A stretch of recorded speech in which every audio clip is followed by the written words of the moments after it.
E aí pessoal, beleza? Meu nome é Luciano Brum e a ideia desse vídeo é a gente continuar o desenvolvimento da nossa aplicação Shiny App utilizando o R. Então no vídeo passado a gente desenvolveu a interface da nossa aplicação, nosso UI.R. Basicamente a gente utilizou estes IDs aqui para identificar de forma única cada um dos componentes que a gente vai precisar fazer alguma customização no layout. Nesse caso, o sidebar panel, o fluid page e alguns outros elementos aqui da página de dashboards, alguns panels também, alguns painéis, a gente colocou alguns IDs. E essa identificação a gente vai utilizar no nosso arquivo CSS styles.css, que vai estar dentro do diretório CSS, tá? Se a gente olhar aqui os diretórios dos nossos arquivos da nossa aplicação, a gente tem uma pasta CSS, né? E aí aqui a gente tem o arquivo styles.css. E aqui a gente consegue customizar a nossa aplicação de acordo com o nosso interesse. Então aqui basicamente o que eu fiz foi modificar algumas cores. A maioria das cores aqui são cores escuras, então isso faz com que a nossa aplicação tenha um visual de dark theme, né? Que no caso as letras tem uma cor clara, branca, né? E o fundo do layout da nossa página tem uma cor mais escura, para não agredir tanto os olhos quando o usuário for fazer as suas análises. Então, basicamente, foi para isso que a gente utilizou, então, o include CSS, para fazer algumas modificações no nosso layout. Bom, então agora o próximo passo é a gente desenvolver o lado do servidor da nossa aplicação. Então aqui basicamente a gente chamou de server.r e esse arquivo a gente vai importar algumas bibliotecas que a gente vai precisar para fazer algumas manipulações com os dados que a gente tem dos programas de pós-graduação. Não bastou a gente desenvolver esse primeiro passo aqui, tá? Porque aqui a gente organizou os dados para a plotagem dos gráficos, né? Então os dados eles estão preparados para serem renderizados na tela, só que eles não têm reações com base na seleção dos usuários. Explicando de uma forma mais clara, se eu clicar em qualquer botão aqui de estado, como é que eu vou avisar para a aplicação que ela tem que modificar o mapa e mostrar só os dados do Distrito Federal? Isso a gente não desenvolveu ainda. Ou como habilitar ou desabilitar um input, ou como fazer a aplicação ser reativa quando eu modificar algum dos inputs. Tudo isso vai ser feito do lado do servidor, do server da nossa aplicação. Então a primeira coisa que a gente vai fazer aqui é carregar essas bibliotecas, tá? Basicamente, rColorBuilder vai ser para utilizar escalas de cores, Virids também para escala de cores nos mapas, Shiny.js vai ser utilizado para um detalhe específico para desabilitar um dos inputs, a gente precisa dessa biblioteca, tá? ggRepel vai ser utilizado para repelir alguns labels, para eles não ficarem muito próximos um do outro. Shiny é a nossa biblioteca principal para desenvolver o nosso aplicativo. Direct Labels vai ser utilizado num gráfico específico de linhas. MapProj vai ser utilizado para projeção dos mapas e StringR para manipulação de strings no R. A primeira coisa que a gente vai fazer então é carregar aquele arquivo alldata.rdata que a gente desenvolveu no nosso terceiro vídeo dessa série de vídeos, tá? Neste arquivo então que a gente tem todos os nossos dados e o nosso ambiente que a gente salvou naquele vídeo. A gente tem todos os dados dos programas de pós-graduação e algumas bibliotecas adicionais sendo carregadas com esse comando load, que estão nesse arquivo .rdata. Então aqui a gente começa de fato a desenvolver o nosso lado server da nossa aplicação, tá? Basicamente é uma função que vai ter um input, um output e uma sessão. Como que a gente vai utilizar esse input, output e session na nossa aplicação? Bom, isso eu vou explicar agora em detalhes em cada um desses pontos que a gente tem aqui no nosso server. Bom, a primeira coisa que eu vou explicar aqui é esse comando observe. Ele basicamente vai observar alguns componentes da nossa tela e tomar alguma reação. Por exemplo, neste observe aqui que a gente tem nesse início aqui do nosso server, a gente tem aqui dois comandos condicionais, né, if else, em que eles vão reagir na nossa aplicação caso algo aconteça. Caso o que aconteça? Bom, já está comentado até aqui para facilitar, né? Se o input dos estados não for todos, eu vou tomar uma determinada ação. Agora, se o menu selecionado ele for igual a todos, o que eu vou fazer? Se ele for igual a todos, eu vou desabilitar o input da universidade. Observando de forma clara aqui, ó, a opção todos está selecionada, então eu desabilito a opção da universidade. Tá? Por que eu desabilito a opção da universidade no caso dos estados serem igual a todos? Porque se eu seleciono todos os estados é porque eu quero exibir todas as universidades. Então, se eu selecionar um estado específico, por exemplo, aqui Rio Grande do Sul, o que vai acontecer? O menu de universidade ele vai ser habilitado. E aí eu posso fazer a seleção aqui das universidades de interesse do usuário. Bom, se o estado não for todos, então eu vou habilitar o menu de universidades e vou modificar as opções do input das universidades, tá? Como é que eu faço isso? Eu concateno a opção todas, tá? Mais as opções de todos os estados, de todas as universidades que estão naquele estado selecionado. Então eu salvo isso na variável states e aí as opções de universidade que eu vou ter agora vão ser essas opções que eu acabei de atualizar. E vou deixar selecionada aqui a opção que o usuário selecionar no menu Input University. Então, o que eu quis dizer com isso? Se eu colocar aqui Rio Grande do Sul, eu tenho que atualizar esta lista aqui das universidades. Eu vou mostrar apenas as universidades desse estado. Então, isso que foi feito aqui nesta parte do if else. Neste primeiro if else aqui, o que eu faço é atualizar as opções da universidade e desabilitar o menu caso o usuário selecione a opção todos. O segundo caso aqui é se o usuário seleciona a opção todas as universidades ou se a opção ela está vazia. O que eu vou fazer se todas as universidades estiverem selecionadas? Aí eu vou deixar habilitado a opção do estado. Agora, se uma universidade específica estiver selecionada, eu vou desabilitar a opção de estado. O que eu quero dizer com isso? Mostrando aqui visualmente na nossa aplicação. Se eu selecionar aqui, por exemplo, a Fundação Universidade de Passo Fundo, tá? Vou colocar aqui todas as notas, tá? Para ela aparecer aqui, tá? O que acontece? Eu desabilito o estado. Por quê? Porque essa universidade ela só existe no estado do Rio Grande do Sul. Não tem sentido eu selecionar outro estado se essa universidade só faz parte desse estado. Por isso que eu desabilito aqui o menu de estado. Então, isso que é feito neste primeiro observe.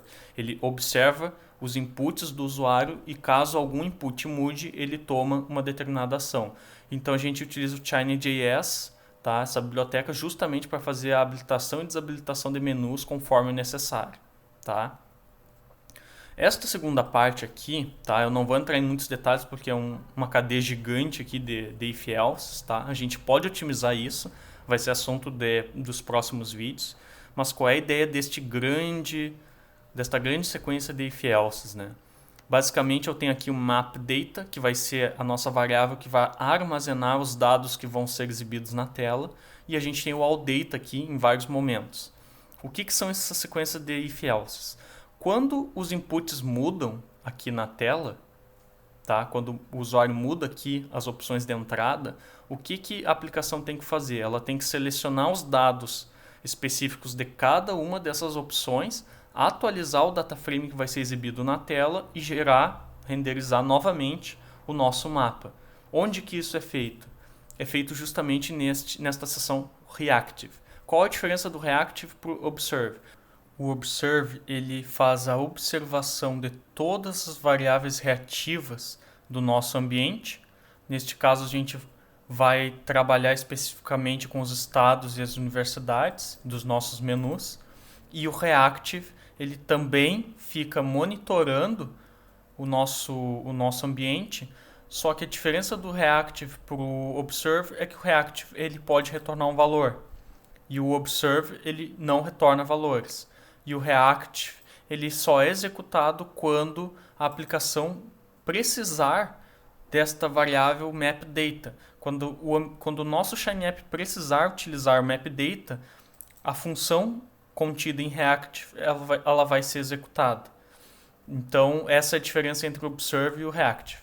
O Observe não retorna valores e monitora todas as nossas variáveis reativas no nosso ambiente, tá? E o Reactive ele é executado de forma lazy, como o pessoal costuma dizer, né? Ele só é executado quando a aplicação precisa utilizar a variável mapData. Então, qual vai ser a saída do reactive? Vai ser os dados atualizados de acordo com a opção do usuário. Então, essa sequência de if-elses aqui, basicamente é para selecionar os dados de interesse do usuário. Vamos olhar o primeiro caso aqui. Se a opção de estado for todos, eu vou entrar neste outro if. Se a opção de universidade é todos, eu vou entrar neste outro if. Se a opção linha de pesquisa é todos, eu vou entrar nesta ação aqui. O que é essa ação? Eu vou pegar todos os dados em que a nota, esse grade aqui é a nota, em que a nota da CAPES é maior ou igual ao slider input do lado esquerdo e a nota da CAPES é menor ou igual ao slider input do lado direito. Quais colunas eu vou pegar? Vou pegar todas as colunas. Então, o que é esse slider input do lado esquerdo e do lado direito que eu estou falando aqui? Basicamente, esse é o slider do lado esquerdo e esse é o do lado direito. Então, quando as opções forem todas, todos e todos, vai ser selecionado todo o conjunto de dados do nosso DataFrame com as notas selecionadas entre 3 e 7. Se o usuário mudar aqui a opção, ó, vou colocar todos e todos aqui, tá? Aí vão ser exibidos todos os programas de pós-graduação do Brasil. Se eu alterar aqui, por exemplo, eu quero só os programas com nota acima de 4, maior ou igual a 4, aí só vão ser exibidos programas nessa faixa de valores. Perfeito. Então isso é feito nesta grande cadeia de if-else que a gente pode otimizar posteriormente. A gente tem aqui também outro reactive, ou seja, a gente pode utilizar vários reactives no nosso Shiny App, tá? Este próximo aqui é muito semelhante ao de cima, só que em vez de ele atualizar o conjunto de dados, ele vai atualizar o shapefile. Por que eu preciso atualizar o shapefile aqui nesse caso? Porque quando a gente seleciona aqui um estado específico, vou pegar aqui, por exemplo, Rio de Janeiro. Ao selecionar Rio de Janeiro, o mapa muda completamente. Eu não tenho mais um mapa do Brasil, eu tenho um mapa do Rio de Janeiro, para dar um zoom maior na tela. Então, cada vez que eu seleciono um estado específico, eu mostro o estado, o mapa daquele estado, o shapefile daquele estado. Então, eu utilizo aqui o reactive para isso. Eu verifico se o input é diferente de todos. Se for diferente de todos, eu vou selecionar no nosso DataFrame com o shapefile, eu vou pegar apenas os dados relativos àquele estado do Brasil que foi selecionado, tá? Então o which aqui significa que eu só vou pegar as linhas desse DataFrame em que a coluna estado seja igual à coluna selecionada pelo usuário. E aí, feito isso, eu salvo na variável mapShapes, tá, pessoal? Então, se a seleção for todos, eu mantenho o DataFrame como ele está. Caso contrário, eu utilizo esse filtro aqui. O que falta a gente fazer ainda? Tem ainda um outro React aqui, que é por causa do gráfico de linhas. Vamos observar aqui o gráfico de linhas, qual a peculiaridade que ele tem. A gente tem aqui dois inputs, tá? Para um tópico de pesquisa e um segundo tópico de pesquisa. O que acontece? Se eu selecionar aqui qualquer outro tópico de pesquisa, a ideia é que o gráfico atualize automaticamente e mostre esse segundo tópico de pesquisa aqui no gráfico. Para fazer isso, então, a gente vai utilizar esse React. Se o input da segunda pesquisa for igual a nenhum, eu só vou pegar o conjunto de dados do lineplot1data em que a linha de pesquisa é igual à seleção do usuário. Então, se o usuário selecionar algoritmos, eu só vou pegar os dados da linha de pesquisa chamada algoritmos, deste DataFrame lineplot.data. E aí, feito isso, eu salvo essa informação na variável lineplot1data e atualizo aqui no nosso lado servidor. Caso contrário, eu vou pegar não só os dados da linha de pesquisa selecionada no primeiro input, mas eu vou pegar também do segundo input. E aí eu salvo nessa variável aqui lineplot.data e aí a gente vai utilizar depois para fazer a renderização do nosso gráfico com o ggplot. Pessoal, então basicamente de manipulação de dados e reatividade era isso que a gente tinha para mostrar para vocês, tá? E agora a ideia, o que falta, né, é a parte de renderização dos nossos gráficos. Então a gente utiliza aqui o renderplot, tá? Para fazer a renderização dos nossos gráficos. Eu tenho um renderplot para cada gráfico. Nós temos o gráfico dos mapas, o gráfico de barras verticais, o gráfico de barras horizontais e o gráfico de linhas. Então nós temos 4 renderplots. O primeiro renderplot então é do gráfico dos mapas. Nós temos aqui uma função validate que verifica se nós temos dados na nossa variável mapData, que a gente salvou aqui anteriormente. Se não houverem dados, tá, vai ser exibida a mensagem aqui para o usuário. Para esta universidade não há o tema de pesquisa, né? Não há o selecionado tema de pesquisa. Caso contrário, se o MapShapes ele não aparecer, né, eu vou mostrar a mensagem aqui para o usuário, selecione o estado válido, mas isso aqui não vai acontecer, é só uma verificação adicional que a gente colocou para garantir que não ocorressem erros na nossa aplicação. Então aqui o ggplot é esta função aqui que vai realizar a renderização do nosso mapa. Bom, vocês já conhecem provavelmente o ggplot, tá? Eu tenho um geom polygon aqui para desenhar os shapes. Aí eu coloquei aqui, né, o map shapes aqui é o nosso data frame com os shapes, né, com as formas de desenho do nosso shapefile. E aí a gente vai utilizar longitude e latitude para plotar nas coordenadas x e y. Nós temos aqui a cor que a gente vai dar para esse polígono.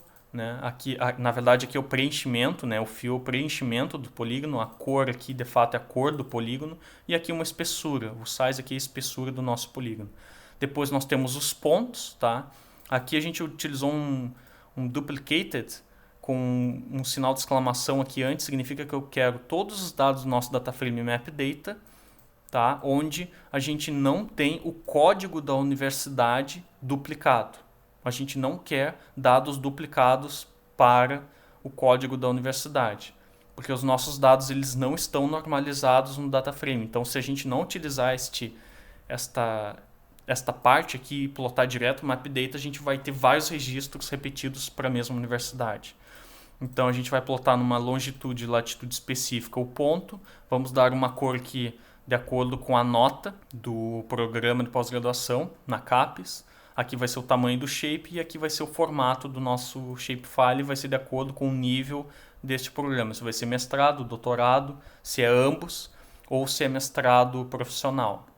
Se esse programa não, no caso se a universidade ela tem, né, só mestrado, só doutorado ou ambos.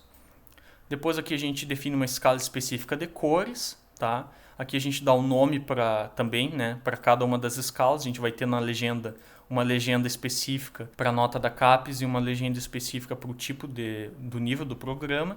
O CodeMap ele vai utilizar a escala de projeção de Mercator no nosso mapa, basicamente transformar a projeção esférica para um plano 2D, para o gráfico ficar aparentemente proporcional nas coordenadas x e y do nosso gráfico, de latitude e longitude. Guides aqui significa algumas opções específicas para a legenda dos gráficos, tá? Então aqui no caso que para a legenda de cores a gente define que o tamanho das letras vai ser igual a 5 e para a legenda do shape a gente define que o tamanho também vai ser igual a 5 e a cor das letras vai ser igual a branco. E para size, que é o tamanho dos nossos shapes, né, a gente não vai ter legenda, por isso que você tem aqui como falso. Aqui vai ser o título do nosso gráfico.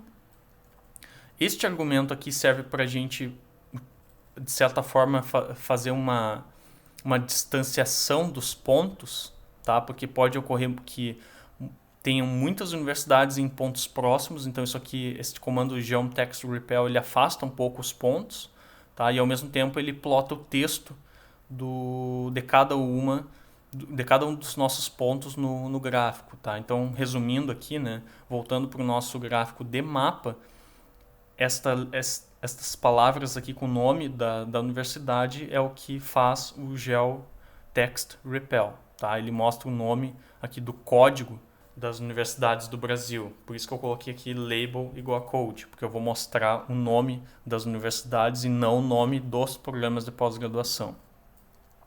Aqui a gente utiliza MapLabs e Geral_Team. Para quem não lembra, a gente construiu esses dois elementos aqui quando a gente estava desenvolvendo aqui os dados da nossa aplicação, tá? O Geral_Team é este tema que a gente aplica por padrão em todos os mapas e MapLabs aqui vão ser as labels que a gente vai utilizar nas coordenadas x e y do nosso gráfico, tá? Então, basicamente, para fazer a plotagem do mapa é isso, tá? Sempre que o usuário mudar o tamanho da tela, a gente vai atualizar o tamanho do mapa, tá? Por isso que esse exec on resize igual a true, ele está igual a true, né? Porque ele vai ter que mudar o tamanho do mapa conforme o usuário muda o tamanho da tela, tá?